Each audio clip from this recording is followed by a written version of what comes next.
Alô, alô, tudo bem? Estamos de volta com mais um SPQ Simplifique Podcast. Aqui nós falamos de identidade, empreendedorismo e Comex. E hoje temos alguém importante com muito conteúdo para você, então fica ligado.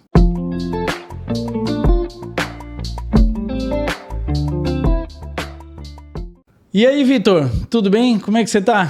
Tudo tranquilo? Andrei, é um prazer estar aqui, muito obrigado pelo convite. Espero hoje contribuir aqui com um pouco da minha história e também aprender aqui nesse podcast, né? E poder levar à nossa audiência que está nos assistindo aí bastante conhecimento sobre empreendedorismo, um pouco sobre o meu negócio, um pouco do Vitor também. Espero contribuir. Gratidão pelo convite. Eu que agradeço, Vitor. Vocês vão ver o quão o Vitor tem conhecimento na área, no setor imobiliário, e eu já estava um bom tempo conversando com ele, combinando, mas não fechava aí horário para a gente poder gravar e trazer esse conteúdo importante para vocês. Então, fica ligado. E aí, Vitor, me conta mais um pouco. Eu cheguei até a trazer algumas perguntas aqui anotadas para eu não perder nada. Certo. Porque tem bastante coisa interessante, eu sei que você tem muito conteúdo para a gente. Então, primeiro me fala sobre você, para o pessoal conhecer um pouco mais quem que é o Vitor, quem é esse cara bonito aí, com uma cara elegante. Nem sempre foi assim. Nem sempre foi assim, né? Já tivemos os maus momentos e bons momentos, né? Então me diz aí. Eu sou Vitor, eu tenho 31 anos hoje, sou gaúcho de Campo Bom e saí do Rio Grande do Sul muito cedo na minha vida, saí com 15 anos de casa pela primeira vez. Eu fui atleta profissional de voleibol e o esporte ele me levou em muitos lugares, porque a minha cidade era muito pequena e aí na outra cidade tinha uma escola particular melhor que queria que eu jogasse, que eu fizesse parte daquela equipe de voleibol. Então assim eu fui indo para novas cidades, novos colégios, conquistei bolsa de estudos, né? E foi assim até a universidade. Então, com 15 anos de idade, um time do Espírito Santo me viu jogando na Paraíba, num campeonato brasileiro. Eu estava representando. Um menino do Rio Grande... Campo Bom é quantos quilômetros da capital? 70 quilômetros, mais ou menos. Não é tão longe. Então, alguém te Mas é um finzinho de mundo, assim. Dali você já estava jogando lá na Paraíba. Na Paraíba, no Campeonato Brasileiro, representando o estado do Rio Grande do Sul. Que legal, cara. E aí um olheiro de uma equipe do Espírito Santo falou assim: Vitor, gostamos de você, acho que você está numa posição errada, vem para cá, a gente quer fazer você mudar de carreira e tal, no esporte, e acho que vai ser bacana. E eu fui, tinha 15 anos na época, foi um tremendo desafio. Fui criado somente pela mãe, né? Então estava embaixo da asa da mãe naquele momento ainda. O pai não participou da criação. E foi um desafio muito grande, porém lá eu aprendi muito, assim, comecei a entender como que era o mundo fora de casa, né? E isso fez com que eu amadurecesse muito cedo. Se você pensar 15 anos de idade, você sair de casa para ir conhecer o mundo, já é uma ideia bem cedo hoje para a nossa realidade, né? É verdade. Ainda hoje que está tudo muito mais perigoso e os filhos estão sendo criados mais debaixo da asa, né? Isso, exatamente. Hoje tem muitos para sair de casa, demora até os 30. Demora até os 30, às vezes até mais, né? É verdade. Então, o esporte por si só ele me trouxe muita disciplina. Eu aprendi que tudo dependia de mim. É um esporte coletivo, é claro, mas a minha carreira dependia do meu esforço. Lógico. Quanto mais eu treinasse, quanto mais eu repetisse, quanto mais disciplina eu tivesse, quanto mais eu cuidasse da minha saúde, melhor seria o meu desempenho. Eu entendi que essa conta fecha muito cedo. E em função disso eu desenvolvi uma disciplina muito grande desde cedo. E foi isso que começou a me gerar alguns resultados. Depois, jogando ainda um campeonato de voleibol pelo Espírito Santo, morei lá mais ou menos um ano e 4 meses. E aí o que foi engraçado, Andrei? Que no Espírito Santo, pela minha descendência ser de italiano por parte de vô e de alemão por parte de vó, eu no Espírito Santo parecia um ET, um forasteiro. É verdade. Né? Então, porque lá as raízes do povo de lá, a maioria é de afrodescendência, né? Então, eu era muito alto e muito branco. Né? Sem falar a comida, né? A comida é muito diferente. E eu adoro a comida de lá. Gostou? Eu adoro a comida de lá. Feijão tropeiro, aprendi a comer lá. Lanche, pegar um x-salada, por exemplo, tem banana dentro. Você pensa que é uma coisa estranha, mas é extremamente gostoso. Muito gostoso. Então, passei um período lá, fiz o meu 3º ano lá e joguei mais um Campeonato Brasileiro no outro ano pelo time do Espírito Santo. E lá, mais uma vez, um time me encontrou, me fez um convite de vir fazer uma temporada, que foi o time de Itajaí. E assim eu conheci a nossa região há 14 anos atrás. Tinha 17 anos quando eu vim morar em Itajaí. Morava em República com outros 17, jogadores. 14, mas... Tô com 31 anos. Menino. Jovem. Jovem. 10 anos atrás para mim é muita coisa. É praticamente tudo. Vamos lá. E quando eu vim para cá, eu já vim fazendo faculdade. Então, o time... Alguém da prefeitura aqui do esporte que... De Itajaí. Viu jogando e falou, opa, vamos para... Isso. Itajaí estava nesse Campeonato Brasileiro também. O time de Itajaí. Só que a gente estava na 1ª divisão e Itajaí estava na 2ª divisão. E aí, na época, eu estava com um plano aqui no município, que tinha um bom professor aqui, uma boa iniciativa. O município estava organizado para essa parte do esporte e eles conseguiram incentivos para poder trazer bons atletas. Que legal. Aí veio uma turma do Rio Grande do Sul, que já jogava comigo lá anos atrás também. Veio o pessoal de Minas Gerais e assim foi. Montamos um time, era um time bem legal, nós conseguimos resultados bem bacanas aqui na região. E nessa época eu vim para essa equipe já ganhando bolsa de faculdade. Então foi uma iniciativa do município muito bacana. A gente conseguiu na época com o IFES, que é o Instituto Faial de Ensino Superior. Exatamente. Eu cursei administração. Né? Normalmente quem está no esporte quer cursar educação física. Mas eu fui para administração. Foi para um lado diferente. Foi para um lado diferente. Já tinha algo ali no sangue, ali, de empreendedorismo. De empreendedorismo, né? Já queria fazer alguma coisa. Sempre tive muita iniciativa. No esporte, eu sempre fui capitão. Eu sempre fui um cara responsável pela criação que a minha mãe me deu. Sempre fui um cara muito responsável e muito líder. Então, você é o filho de quantos irmãos? Eu sou o 4º de 4 filhos, o mais novo, né? O mais novo. Da minha mãe, né? Então, nós somos em 2 meninos e 2 meninas. Um casal mais velho e um casal mais novo, e eu sou o mais novo de todos. Legal. E desenvolvi bastante liderança nas equipes também, sendo capitão de equipe, e isso na administração, no empreendedorismo, começou a se destacar também. Então eu sempre me envolvi em projetos novos. Dentro da faculdade de administração, tem a empresa júnior do curso de administração, e ali eu já assumi uma posição de presidente da empresa júnior e a gente prestava serviço. E já começaram nos projetos? Já começamos com projetos de consultoria para as empresas, pequenas e médias empresas aqui da região, né? Então, comecei a me envolver com gestão e gostei bastante da disciplina da gestão. No 4º ano da faculdade, no 4º semestre da faculdade, minha mãe ficou doente e faleceu naquele ano. Então, o risco para mim, eu ainda era atleta profissional, treinava de manhã, de tarde, uma carreira profissional como qualquer outro trabalhador, né? Só que enquadra em academia, em preparação física. E à noite, faculdade. E naquele momento que minha mãe faleceu, o risco de tudo aumentou. Por quê? A carreira do atleta é uma carreira curta.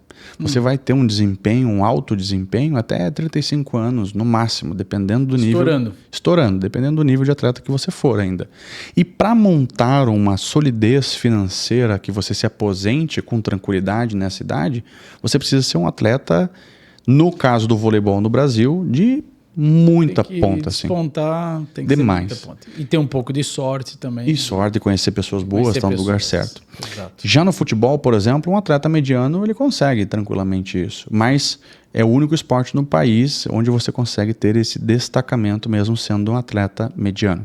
Então, naquele momento, André, eu precisei tomar uma decisão. Ou eu continuo nesse risco, eu já estava desenvolvendo uma lesão no quadril, que ia precisar de cirurgia, ou eu continuo nesse caminho, que era um cenário de risco, ou eu foco em estudar.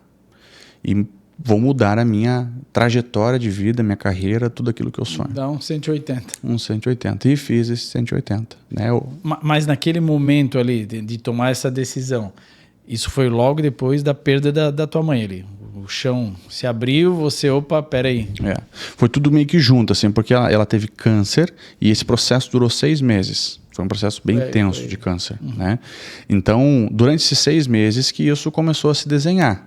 A situação para continuar a ser atleta, estava caminhando para um lado, e a situação de permanecer na cidade de Itajaí, do qual eu já tinha criado raízes, continuar estudando e iniciar uma carreira como numa multinacional, por exemplo, estava se desenhando exatamente para o outro lado. Então eu tinha que decidir, ou ia para a esquerda ou para a direita. Exato. E nesse caso eu decidi ir para a direita, ir para o caso de uma carreira profissional. Hoje nós vemos que foi acertado. Exato. Né?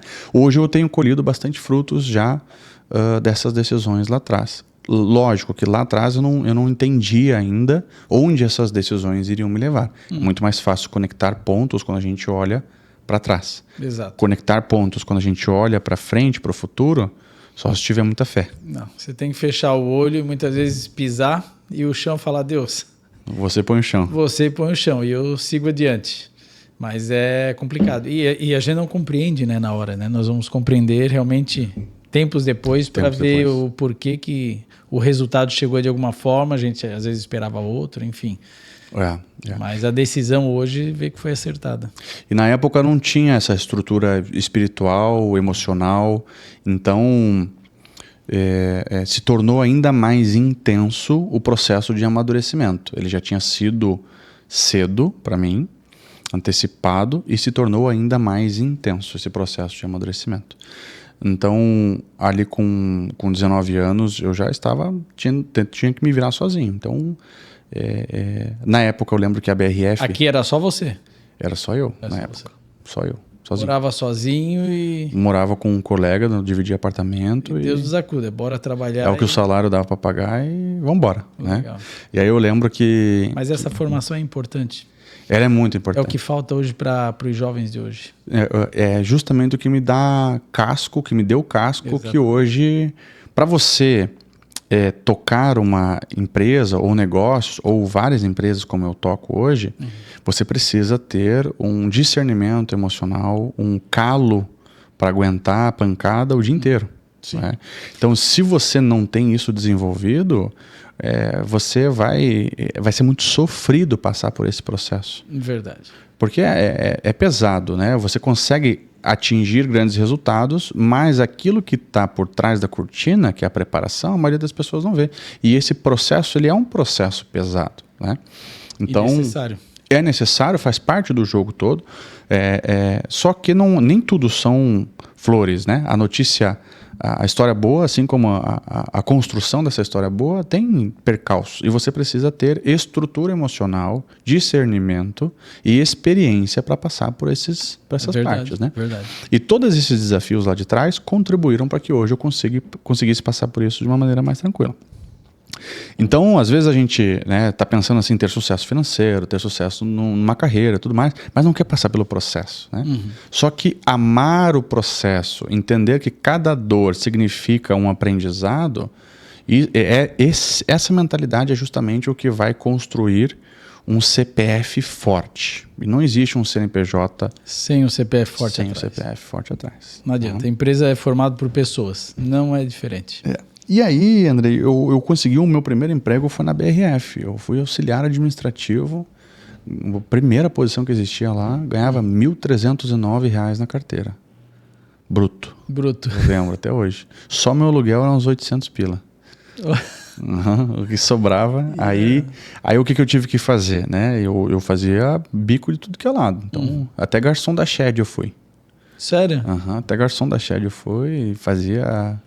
mas é assim, o cara tem que... Completava a renda do jeito chutar e cabecear, como diz o ditado. E aí, esse momento também do falecimento da mãe, né? Então eu tive, como eu já estava um tempo em Itajaí, eu comecei a criar um ciclo de amizade que as pessoas entenderam aquela situação e começaram a me ajudar. Sim. Né? Então foi uma coisa bem bacana, assim.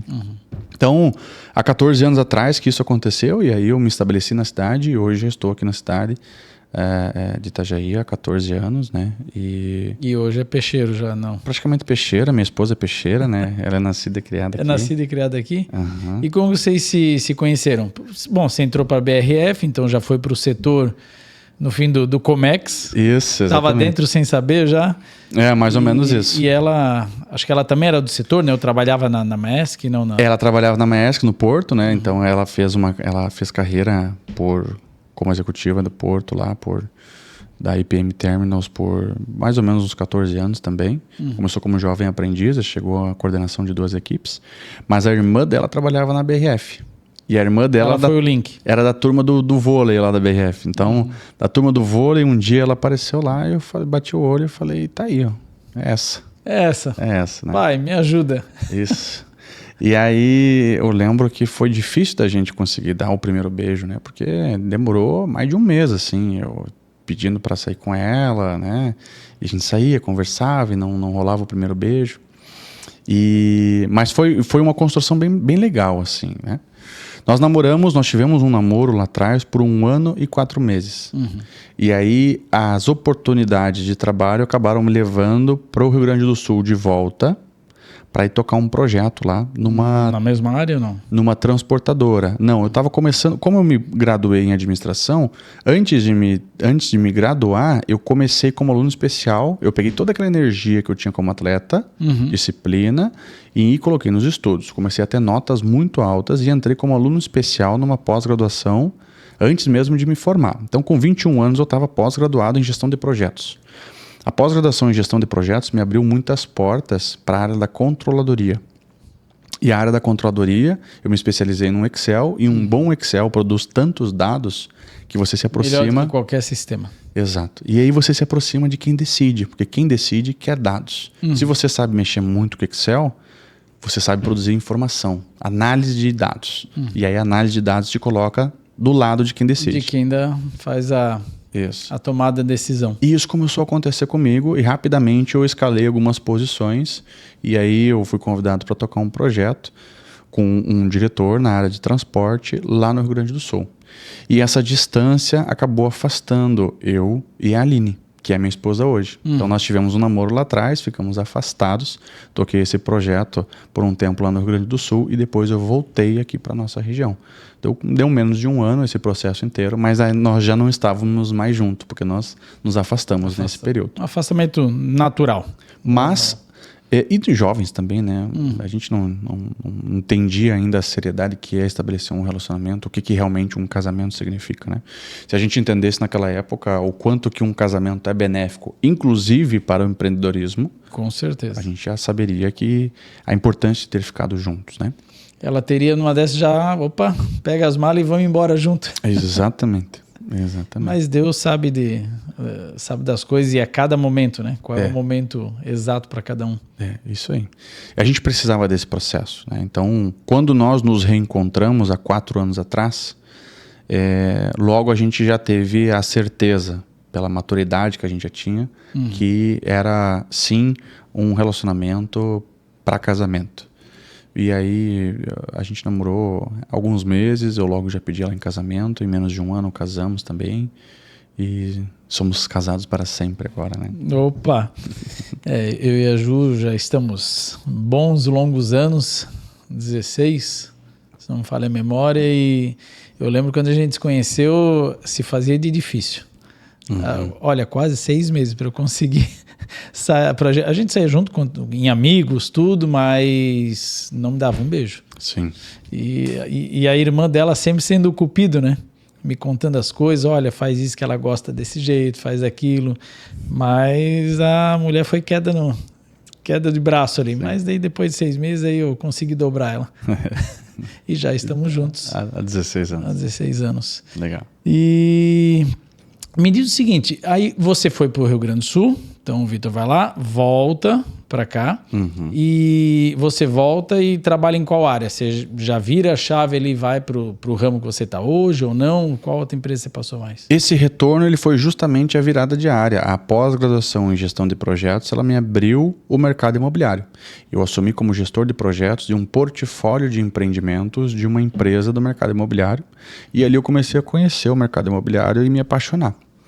Porque quem trabalha com terra é algo muito gostoso. Você vê a multiplicação patrimonial, ter garantia real, você patrimônio. Vê acontecendo, né? Isso é uma coisa muito, muito tangível, assim, né? Então, E uma coisa que dura muito. Inclusive, o mercado imobiliário é o que mais produz bilionários, né? E acaba sendo muito destino de investimento, de sobras de capital de outros ramos de prestação de serviço, de indústrias e tudo mais, acaba sendo alocado no ramo imobiliário. No ramo imobiliário como investimento. Talvez pela segurança em si, né? Que um dos principais motivos, segurança, né? Liquidez. Eu pessoalmente, do setor, né? Da liquidez, enfim. Eu tô há 10 anos nesse setor e eu pessoalmente nunca vi um preço de um imóvel voltar para trás. Salvo em crises como teve lá nos Estados Unidos, né, que daí foi outra história. Começou em 2004, depois 2006, 2008 apertou. Isso. Mas você pode ter momentos, claro, de liquidez, onde os negócios acontecem, alguns descontos. Problemas de hipoteca, né, de financeira e hipoteca que tiveram nos Estados Unidos. Estados Unidos, isso. Aqui no Brasil, em época de crise, o que acontece? Diminui os negócios em moeda, acaba acontecendo mais permutas, um ou outro dá de bons descontos, mas é só, mesmo assim. Aqueles que estão bem sólidos, que têm liquidez, eles não tocam no patrimônio, o patrimônio fica lá. Porque vai chegar de novo, é cíclico, né? É cíclico. Vai chegar de novo um bom momento de mercado e ele vai vender a preço justo. Ponto. E ponto. Então você virou a chave, você voltou para o Rio Grande do Sul, já com a chave virada para o business do mercado imobiliário. Do mercado imobiliário. E aí eu tive a oportunidade de ter a primeira... Eu estava como funcionário desde então e eu tive um período de transição onde eu trabalhei como autônomo. Então a Imóvel, que é uma imobiliária bastante conhecida aqui na região, cresceu bastante. Me convidou para fazer um projeto com grandes áreas. Então, eles tinham um time de vendas de imóveis na planta e prontos, né, apartamentos, em sua maioria, e queriam fazer um projeto, né, uma unidade de negócios dentro da imobiliária que trabalhasse com terrenos. Terrenos para incorporadoras e loteadoras. E eu tinha essa expertise, justamente porque era gerente de projetos de uma loteadora. Então, para novos negócios, captação, entendimento de estudos de viabilidade, o que dá para fazer, quanto que dá para pagar, tudo isso eu sempre me aprofundei bastante. E aí começou a conectar a pós-graduação com a expertise de controladoria e começou a entrar o mercado imobiliário. Um novo mercado imobiliário que daí foi trazendo o conhecimento necessário, né? Exato. E dessa oportunidade surgiu uma outra oportunidade onde eu conheci uma pessoa no mercado imobiliário que representava um grande investidor e esse grande investidor, e eu tinha uma expertise de captação muito grande, né? Então, para você ter ideia, Andrei, como que eu comecei a captar oportunidades? Eu pensei assim, as oportunidades estão onde as pessoas querem estar. Porque se uma cidade cresce, lá tem oportunidade. A cidade que diminui, lá tem pouca oportunidade. Tem pouca oportunidade. E o pessoal está saindo. Só que uma cidade não cresce de um dia para o outro, de um ano para outro. Ele cresce de uma década para outra. Então, o que eu fiz? Fiz um levantamento de dados históricos de todas as cidades de Santa Catarina, dos últimos 30 anos, e comecei a cruzar como se fosse um grande painel, onde eu dei notas para as cidades. Para ver qual que estava se despontando. População, IDH, PIB per capita, né, plano diretor, qual era a data deles e tal. E comecei a fazer um ranking de cidades e definir as cidades que eu ia estudar o plano diretor de maneira mais aprofundada para poder fazer captações estratégicas. E aí, nesse arcabouço de informações, eu comecei, inclusive, a ter argumentos para te convencer que investir na cidade... O investidor já olhava com outros olhos.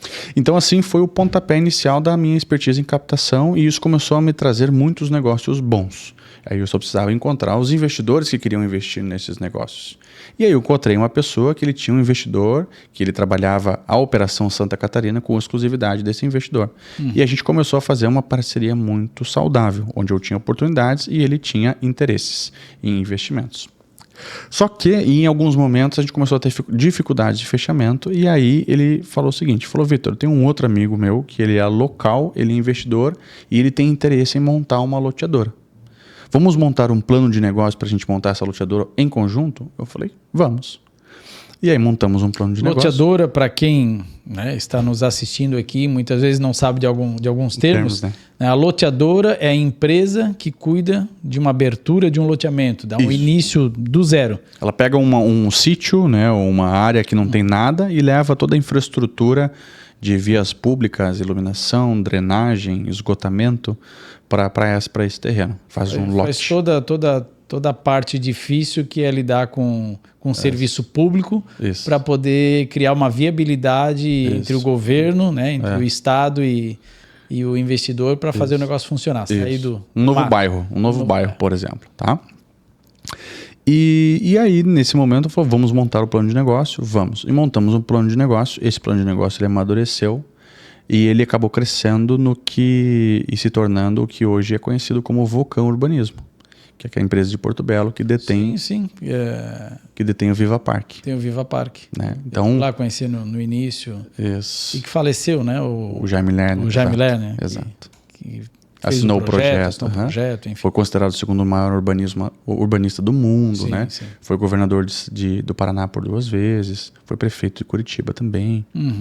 Tem uma história... Ou ele foi prefeito 2 vezes e governador 1 vez. Agora não me recordo. Eu não lembro, mas ele foi envolvido na política. Eu acho que foi prefeito, se eu não me engano. Isso, 2 vezes, mas foi governador também, tá?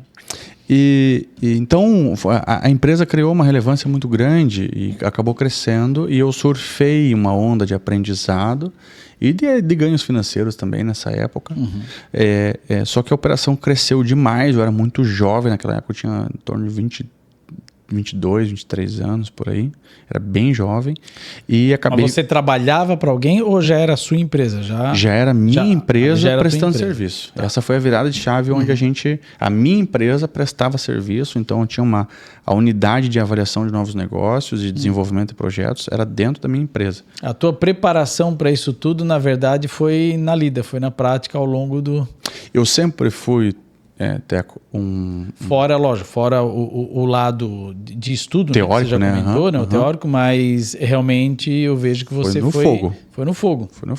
Eu sempre procurei empreender muito mais para atender as minhas ambições, né, porque eu via que era possível, que eu tinha condições e que precisava de dinheiro, né? Então por quê? Porque para eu ter uma vida financeira confortável, montar uma família e poder ter realizar sonhos, eu ia precisar de realização financeira. Exato. Então eu fui empreender por isso. Eu falei, se eu ficar aqui nessa empresa, para eu chegar nesse patamar financeiro, eu vou levar tanto tempo. 15 anos, 20 anos. Agora, e se eu for empreender, eu corro mais risco, mas em função disso eu posso fazer a coisa acontecer mais rápido. Exato. Então eu fui empreender assim, por ambição, né? Querendo realizar sonhos e poder ter uma estrutura, porque eu já era um cara sem estrutura. A mãe já havia falecido, não estava casado, então também não tinha muito a perder, né? Então eu falei assim, vou tomar risco aqui. Vamos arriscar. Vamos arriscar. E estava na idade de arriscar, né? Então aquela época foi para isso. Aprendi muito nesse momento, vendi a minha participação, botei um dinheiro no bolso e dessa experiência com esse dinheiro no bolso que eu coloquei, eu falei, agora eu vou permutar os meus próprios empreendimentos. O que é permutar um empreendimento? Eu vou até um proprietário de empreendimento, eu vou como incorporador e digo, nesse terreno nós vamos fazer, por exemplo, 100 lotes e X lotes são teus e X lotes vão ficar para mim. Quem faz só lotes ou construção também, prédio? Nessa época eu comecei somente com lotes. Só no lote. Hoje eu tenho também essa iniciativa para vertical, né? Para prédios também. Tá? E fui fazer os meus próprios projetos já no modelo para captação de investimento, ou seja, compartilhar esse investimento e eu fazia a gestão de toda a operação. Então já há 8, 10 anos atrás eu estava fazendo exatamente o que eu faço hoje, só que hoje eu faço num volume maior e com um nível de maturidade... Uma expertise maior muito mais avançada, vamos dizer assim. E com mais história para contar também. Né? É verdade. E nessas histórias para contar, né? 2 situações, né, que eu vejo que são importantes até você passar. Uma, qual foi a maior, ou quais foram, né, as maiores dificuldades no teu início nesse setor? Foi concorrência, foi, enfim, lobby, que em tudo tem, né? As pessoas fecharem as portas, o que foi? Ou foi financeiro? Credibilidade. Eu acho que quando você está iniciando, é muito importante isso para quem está iniciando, Teco, se aliar a pessoas que possuem credibilidade, para que você surfe, né, esse empréstimo de credibilidade de alguém que já trilhou esse caminho. E como eu não era daqui, minha família não era daqui, eu não puxava uma credibilidade de um sobrenome que alguém já tinha feito alguma história, né, então eu precisei construir isso na unha, assim, sabe? Então, essa foi a etapa mais difícil. De cada 10 que eu conversava, 11 não acreditavam em mim. Então, mas eu estava ali muito disposto a fazer. Olhava com aquele olhar de esse é mais um forasteiro. Exato. Esse veio de fora e daqui a pouco já vai para outro lugar também. Né? Então, basicamente isso. Com o tempo, eu entendi que não que o caminho fica mais curto, mas sim que o caminho fica um pouco mais suave quando você empresta a credibilidade de alguém. Correto. E então fazer alianças estratégicas com o tempo para mim foi muito importante. Essa foi minha principal dificuldade. Eu percebi isso no meio do caminho e comecei a fazer alianças estratégicas. Uma das empresas que eu me aliancei foi a CN Empreendimentos. Já tenho uma longa história aqui na cidade, um longo histórico de obras entregues e com a CN Empreendimentos em sociedade, no meu empreendimento, me abriu portas para empreendimentos maiores ainda. Um dos empreendimentos em que eu e a CN somos sócios, um empreendimento só, ele tem um VGV, que é o valor geral de vendas, ou seja, somando a receita de todo empreendimento, nós vamos chegar em 1,4 bilhão de reais. Ou a bagagem que ele trouxe. Então, exatamente, ele abre, né, você se aliançar com empresas e pessoas certas, te abre oportunidades de um patamar superior àquele que você sozinho poderia chegar. Por isso que muitas vezes você ter um sócio, ter uma parceria comercial com alguém que é estratégico para o seu negócio, vale muito a pena. Eu vejo que é mais assim, principalmente os antigos, né? Eu vejo na época do meu pai, meus tios, enfim, sócio, ter sócio, todo mundo tem medo, né, de ter sócio. E lógico, é complicado, né, em certos momentos, mas depende do setor da economia, é importante ter. Porque você, lógico, é melhor dividir os lucros do que as tristezas, né? Mas as sociedades estão aí para isso, né? Às vezes dá certo, às vezes não dá, mas é muito importante. Seguir a carreira solo em certos setores da sociedade é muito mais difícil. Eu já percebi que quando você tem um sócio, você presta mais contas. Por prestar mais contas, você é um cara mais correto. Você é um cara mais regrado, mais disciplinado. A palavra prestar já pode trazer até para atenção. Se você presta mais conta, você presta mais atenção. Você está mais ligado no você projeto é mais diligente, em si. Verdade? Cuidadoso, então, diligente, atencioso. Então você está, às vezes, batendo na mesma tecla por mais vezes. Então você vai se aperfeiçoando. Não deixa passar. Ou que você deixa passar o teu sócio, né? Depois de um tempo eu fui fazer outras pós-graduações, eu tenho 4 na área da gestão e uma delas é em gestão e governança corporativa. E fui entender que se incomoda com um sócio, claro que em determinados níveis, né? Mas aquele também que não entende sobre estrutura de governança e que a estrutura societária de uma empresa, ela pode ser sim regrada de uma maneira com que não dependa de mim ou de você, mas sim da personalidade jurídica que tem regras para funcionar. Quais são as regras que estão ali? O que foi definido até desde onde o início, eu posso ir, até onde ele pode ir, e aí fica mais leve, né? Sim. Então tudo aquilo que é bem combinado acaba não saindo caro. Combinado não sai caro. Exato. E uma coisa que eu aprendi também, Andrei, com o tempo é assim, eu prefiro fazer um amigo no trabalho do que fazer trabalho com amigos. Verdade. Para não perder o amigo, entende? É verdade. É a mesma coisa que fazer favor. Que às vezes emprestar dinheiro, sabe?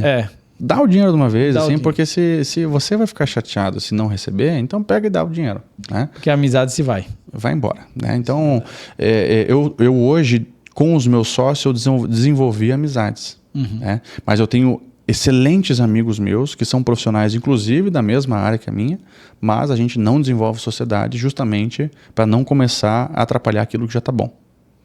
E nessa área, né, que você trabalha, você teve algum mentor, teve alguma pessoa que você, sei lá atrás você focou e falou, poxa, esse cara tem algo a me dar de valor, né, de conhecimento? Quem te inspirou? Eu não tive uma pessoa específica, mas eu tive algumas pessoas com as quais eu passei a consumir conteúdo, né? Hoje a gente fala consumir conteúdo, né? Antigamente a gente falava ler livro. É, né? chique, né? Ler a Barça. Antigamente era Barça. Quer dizer, não é no tua Não, é mais antigo do que eu. minha. É mais antigo do que eu. É mais antigo que você. Mas eu comecei assim, ó. Poxa, sem querer eu falei minha idade aqui. Exato. Eu comecei a ler muito, por exemplo, sobre Napoleão Hill. Né? Então, eu tranquilamente já li aí mais de 150 livros. Os do Napoleão Hill praticamente li todos. E foi ali que começou a me despertar um pouco mais dessa visão para empreender, para saber tomar risco, né, para poder construir ideias, né? Eu tive um sócio na área comercial lá na época da Vulcão Urbanismo, que eu aprendi muito com ele sobre como ser comercial, como criar uma oferta atrativa, como criar uma narrativa atrativa, quais são, né, aquelas palavras e os argumentos que são música nos ouvidos daqueles que você precisa convencer, né? Então, ao mesmo principalmente porque, desculpa, cortando, mas aproveitando o gancho, você não lidar só com o investidor. Atrás do investidor, né, também tem um sonho. Muitos estão entrando com algum sonho, com desejos, né, de um crescimento, um sonho de vida mesmo. Exato. E no ambiente do nosso dia a dia, nas empresas, a gente não está falando de R$1.000, R$2.000, a gente está falando de qualquer negócio, R$500 mil, R$800 mil, R$1 milhão. Então, além de ser valor alto, a gente está falando sobre grandes investimentos e sobre casa própria, que é um sonho, né, do ser humano, de conquistar a sua casa própria, ou de conquistar a sua unidade na praia, de conquistar o seu imóvel de investimento, que vai garantir a tua rentabilidade numa carteira de aluguel quando você se aposentar, né? Então são muitas expectativas. E aprendi muito também. Recentemente eu fiz uma mentoria online com o Wendel Carvalho, né? E aprendi muito sobre empreendedorismo, sobre o mercado online também. Esse foi muito bom. Mas com certeza o mentor número 1 de vida é Jesus Cristo, para mim. Não tenha dúvida.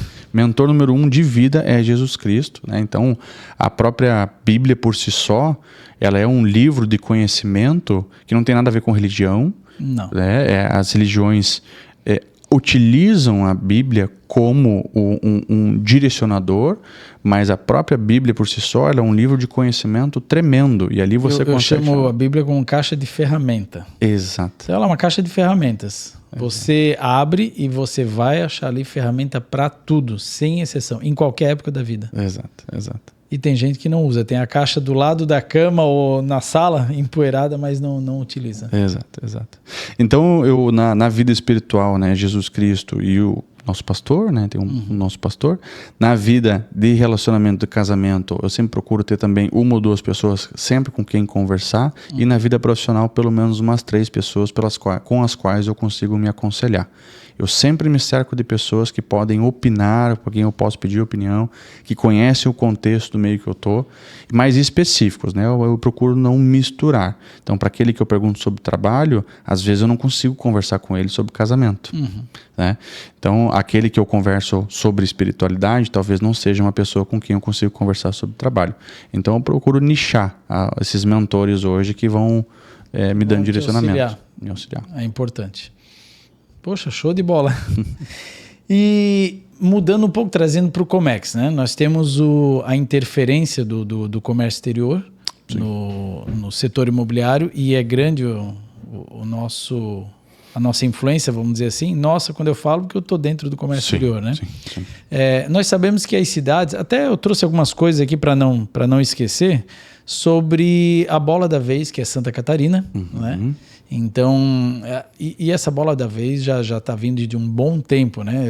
Eu vejo que nós estamos, nós como empresários, empreendedores, e como governo também vem fazendo o dever de casa. E Santa Catarina está entre as 10 melhores, ou melhor, das 10 melhores, né, cidades para se viver, nós temos 3 em Santa Catarina. Né? Depois nós temos o ranking do IDEB, que é o estado com a melhor educação básica do país. Santa Catarina chegou em primeiro, com a média de 6,2 em pontuação. Somos o maior exportador, aí falando como país, né? Comércio exterior, somos o maior exportador de carne bovina do mundo, o segundo maior produtor, mas o maior exportador. Né? Por enquanto, 25% da carne bovina consumida no mundo sai daqui do Brasil. Então, sobre agronegócio, não adianta falar todos os números da soja, que todo mundo já sabe, né, das nossas lideranças, açúcar, tudo. Suco de laranja, para ter ideia, a cada 10 copos consumidos na Europa, 8 saem daqui. 8 não, 9 saem do Brasil, né? Falando no agronegócio. Então, o agro ele está num momento muito bom, há alguns anos ele vem galgando. Nós estamos assumindo o ranking, né, em vários setores. E eu vejo que Santa Catarina está despontando pelo seu setor logístico, né, operacional em volta do comércio exterior. E isso traz o pessoal do agro, né, sem querer ou por querer, traz o pessoal para cá e aponta os olhos para quê? Para o setor imobiliário. Certo. Então, qual que é seja a influência ou investimento do setor agronegócio no imobiliário em Santa Catarina? Basicamente é o investimento. Então, as sobras de capital pelo superávit nas operações do agronegócio acabam sendo bastante direcionadas para o mercado imobiliário.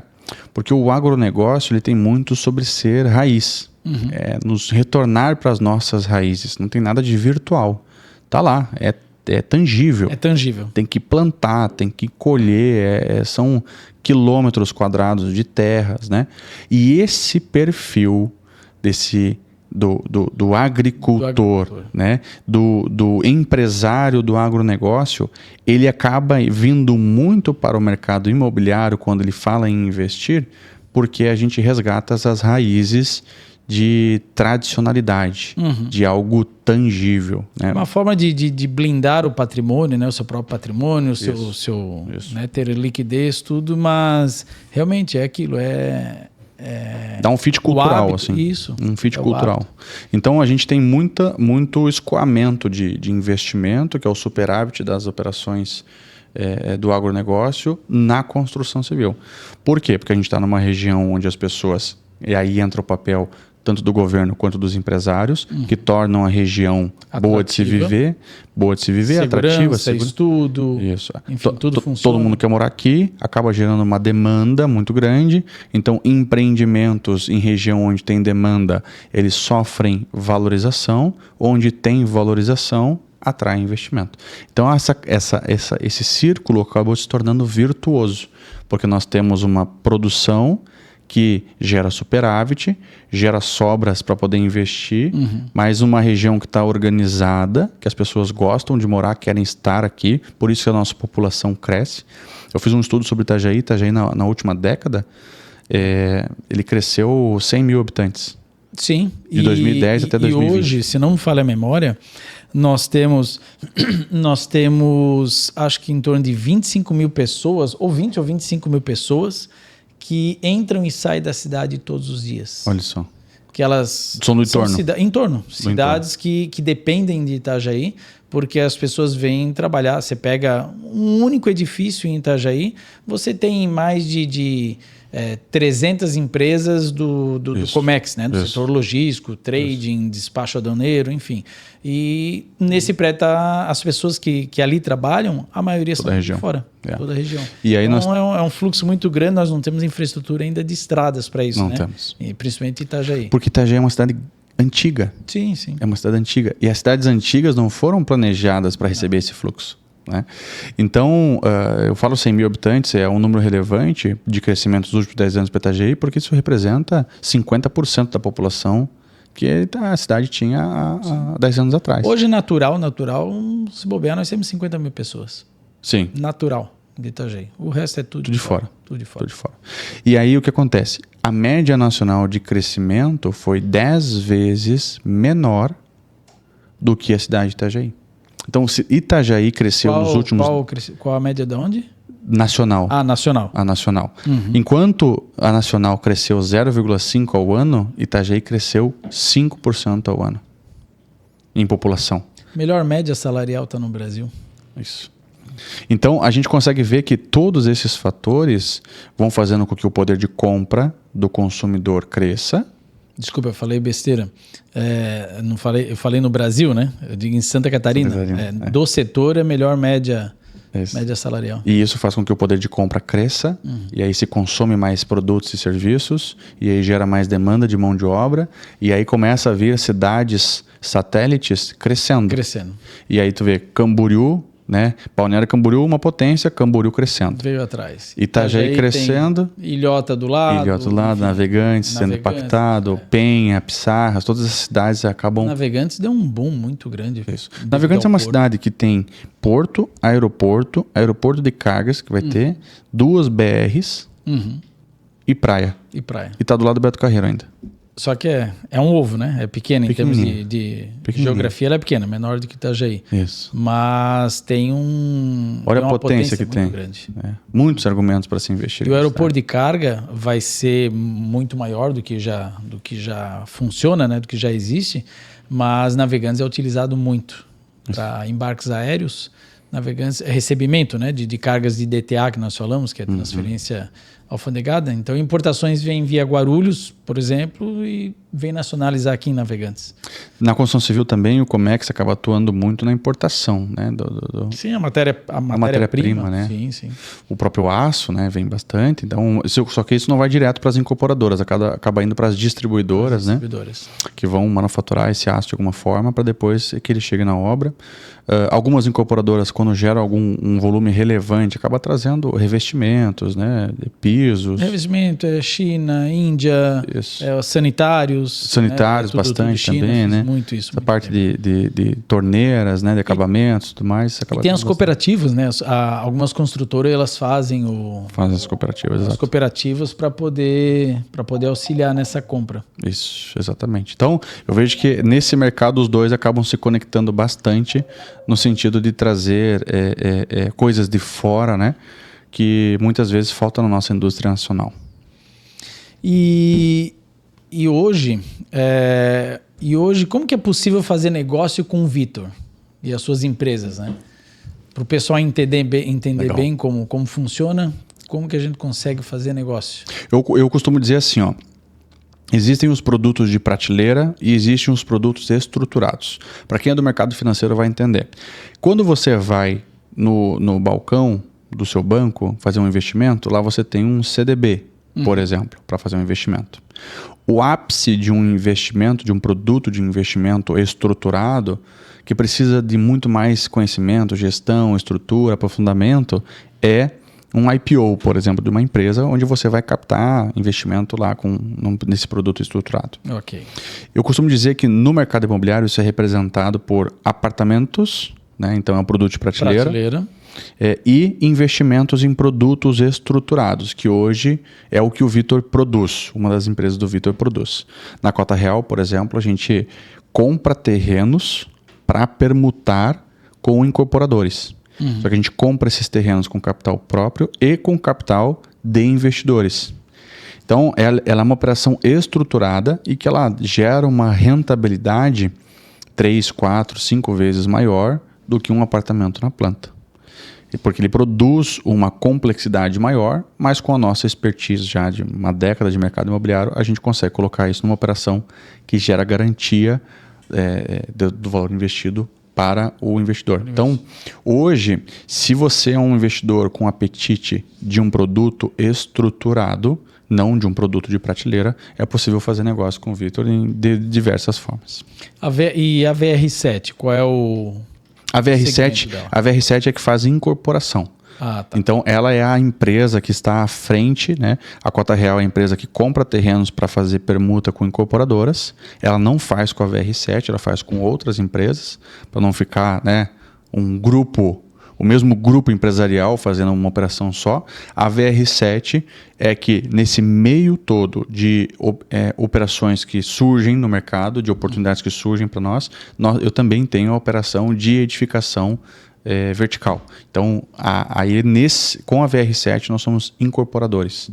Com a Cota Real nós somos os permutantes e com a VR7 nós somos os incorporadores. Ufa! Coisa. Então eu tenho aqui, para quem chegou agora há pouco, né? Não esqueçam de tocar no sininho aí e seguir o nosso canal. Toda semana nós temos não toda semana, mas quase sempre temos novidades, temos vídeos com informação sobre empreendedorismo, comércio exterior e identidade. E hoje, falando aqui com o Vitor, conversando com o Vitor, um amigo que já conheci numa certa data aí, acho que já quase 2 anos. Mais ou menos, então, pelo menos isso. Pelo menos isso. E eu penso que o Vitor deve ter no mínimo aí 50 anos, porque 4 pós-graduações e fora o que ele já contou aqui para nós, né, sobre o trabalho desde a sua juventude aí nas empresas, então deve estar com 50 anos. Aí eu pergunto, eu esqueci de perguntar no começo, e os filhos? Filhos estão vindo, né? Estão a vindo? caminho, né? Estão a caminho. Eu e a esposa estamos esperando, né? Estamos grávidos. Isso é notícia boa. Já eram nossos planos aí, então fomos abençoados por Deus aí com uma gravidez agora. Estamos nos cuidando para que isso seja bastante saudável, né? A gente é muito família, né? Nós temos valores muito claros para nós. Então, para nós é Deus em primeiro lugar, família, depois trabalho, ministério, né? E o resto vem depois. Então, família para nós é uma coisa muito importante. O fato tanto de eu não ter tido essa estrutura de pais, quanto a Aline também não, né? Ela teve. Perdeu os pais cedo? O pai não criou ela também, ela foi criada pela mãe apenas, né? Isso faz com que a gente naturalmente teve esse desejo tiver essa ligação de histórias, vamos dizer assim. Isso. Essa conexão, né? E compartilhar esse desejo de estruturar uma família que mudasse da nossa geração para frente, fosse diferente. Mudasse a geração. Isso. E depende da gente, né? Exato. Eu vejo pessoas carregando histórias do passado uma vida inteira e só dependia dela mudar. E justamente pela nossa falta de experiência com famílias estruturadas, é o que nos levou para buscar um ministério, né? Para ser orientado dentro da igreja. Como é que se faz um casamento que dura a vida inteira? Nós não sabemos, porque a minha mãe não me ensinou. Qual que é o segredo? A mãe da Aline não ensinou para ela, né? Talvez elas nem sabiam ainda, né? Provavelmente não. Então, como é que... E a gente quer fazer isso, como é que faz? Nós precisamos conversar e estar com pessoas que têm um casamento de 50 anos, 60 anos, passaram a vida inteira casadas. E isso nos levou até o ministério de casais na igreja. E para nós foi fantástico o quanto que a gente foi ajudado, transformado, né? A nossa mentalidade a respeito do casamento, nossas ações um com o outro, como enxergar o seu cônjuge. Os papéis, né? Cada um dentro do relacionamento. Os papéis de cada um no relacionamento, né? Então, a gente se apaixonou pelo ministério. Isso para nós foi muito bom. Nós fomos tanto ajudados por esse ministério, como casal, que a gente escolheu esse ministério para servir também. Para poder servir. Né? Então, hoje eu e a Aline, a gente serve nesse ministério de casais e as pessoas pensam que é exclusivamente agora para doar para os outros. E não é. Porque quando você está servindo, você está recebendo também muito. Né? E a gente entende que é tão bom para nós, como casal, poder servir, que a gente faz questão de estar lá, porque nos edifica como casal. Assim como empreendedor, como líder de uma equipe. Você serve tanto a sua equipe que você cresce como profissional. Você cresce, o resultado vem e a gratidão daquele que você serviu, ou daqueles, né, das pessoas, é incomparável. Por incrível que pareça... Você vê os resultados aparecendo de você servir, de você fazer o melhor, né, para as pessoas e com certeza transformar famílias, né? Por incrível que pareça, nós fomos criados com uma pecinha aqui dentro que quando a gente serve, nos dá maior prazer do que quando a gente recebe. É verdade. É incrível. A gente entra num nível assim de gratidão pelas coisas, de estar pleno, de completo quando a gente está servindo. E o que eu acho muito grande no servir, que nós... É um assunto que eu ia falar, começamos agora e eu ia até perguntar há pouco atrás sobre isso, né? Sobre qual é a tua visão, né? no servir, no trabalhar para o próximo. E eu vejo que... Eu até me perdi aqui agora. Eu vejo quanto o servir, ele nos molda, né? Ele nos molda como casal, né? Como família, porque você começa a verificar na vida dos outros, você ajudando, você vê certos problemas e você olha para o lado, né, para sua esposa e pensa assim, poxa, e nós achamos que tínhamos um problema. Isso. Essa história da a grama da vizinha mais verde não é verdade. Não. Porque quando você está realmente saindo do seu ambiente e indo no ambiente da pessoa que acaba dando essa disponibilidade de você entrar porque você está servindo, você percebe que o lado de lá tem problemas que só mudam o endereço. Só muda o endereço. Às vezes é até uma história bem pior do que a sua. Às vezes nós estamos fazendo uma tempestade num copo d'água aumentando e a solução está muito fácil, você olha para o outro. Exato. E quanto mais você ajuda ou mais você ensina, mais você aprende. Menos mimimi e mais gratidão pelo que já aconteceu, né? É verdade. Então é verdade. tem que ter essa maturidade para poder pensar e se lembrar nisso todos os dias. Porque a nossa natureza, ela quer reclamar das coisas, né? O ar-condicionado não tá bom, o som tá baixo, não sei o quê. Isso faz parte do ser humano. Faz parte do ser humano. Né?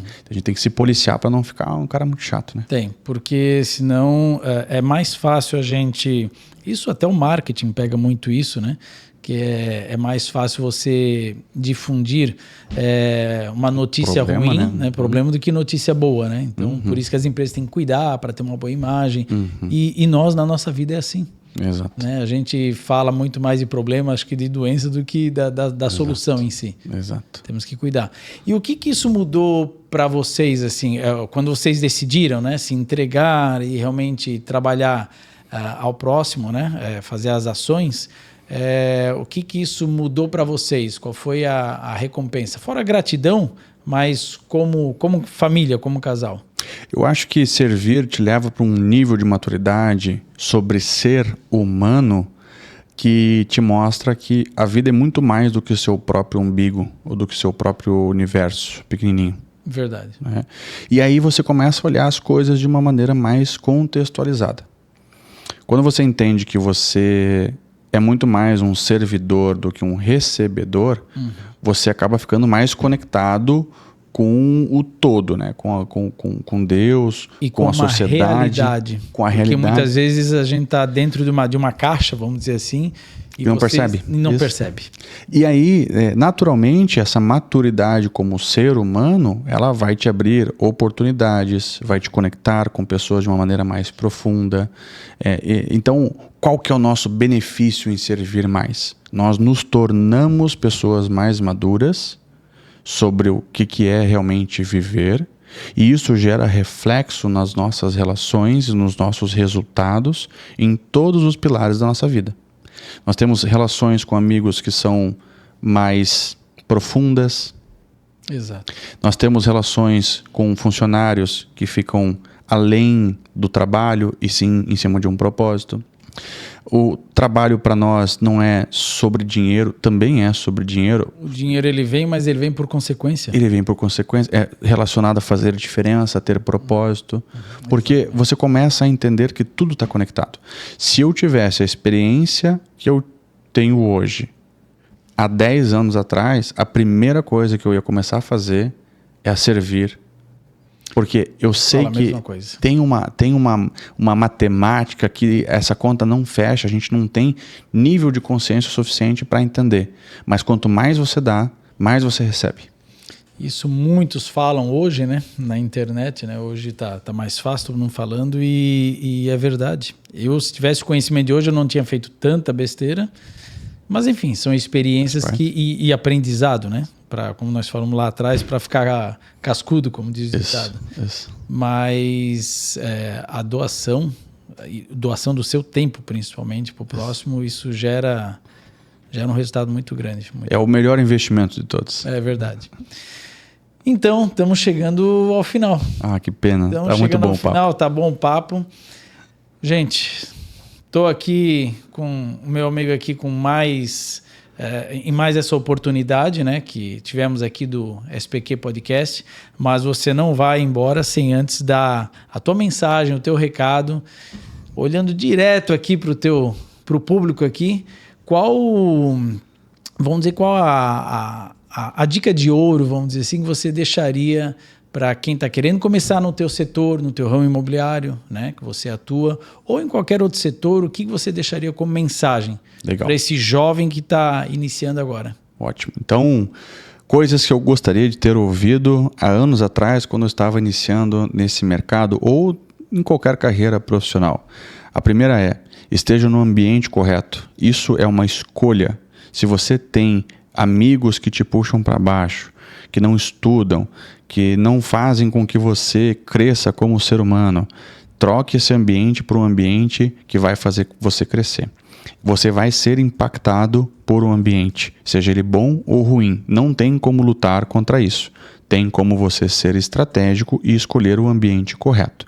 E a outra coisa, que foi algo que para mim sempre fez diferença, é: não escolha os atalhos. Faça o trabalho que tem que ser feito. Não existe atalho na vida, existe trabalho. Uma hora vai fazer sentido e a conta vai fechar. Poxa, vou deixar uma mensagem para você, que em Salmos 127:4 deve ser, os filhos são flechas na mão do guerreiro, nas mãos do guerreiro. Então, meus parabéns, que Deus abençoe a tua família nessa nova jornada, né? Sim. Que vai vir o baby aí, mas tá cedo, né? Não sabe se é menino, se é menina. É cedo ainda. É cedo ainda. Mas que você seja realmente esse guerreiro e possa colocar em prática e dar direção pro teu filho, para tua filha, enfim, para um futuro próximo para tua família. Amém. Como você está sendo no teu trabalho e perante nós, amigos, né, na sociedade. Legal. Então, muito obrigado. Obrigado por você ter aceitado o convite. Muito obrigado pela oportunidade. É um prazer vir aqui conversar com você, conversar com o pessoal que está nos assistindo, e fico aberto para o convite para a próxima vez. Bora. Próxima vez a gente tem que fazer com pizza, tem que... Isso. Né, faz aqueles podcasts de 4 horas. De 4 horas. A gente vai fazer uma pauta gigante. É isso aí, gente. Então, estamos acabando. Obrigado por mais essa audiência e fica ligado para o próximo. Um abraço e até breve.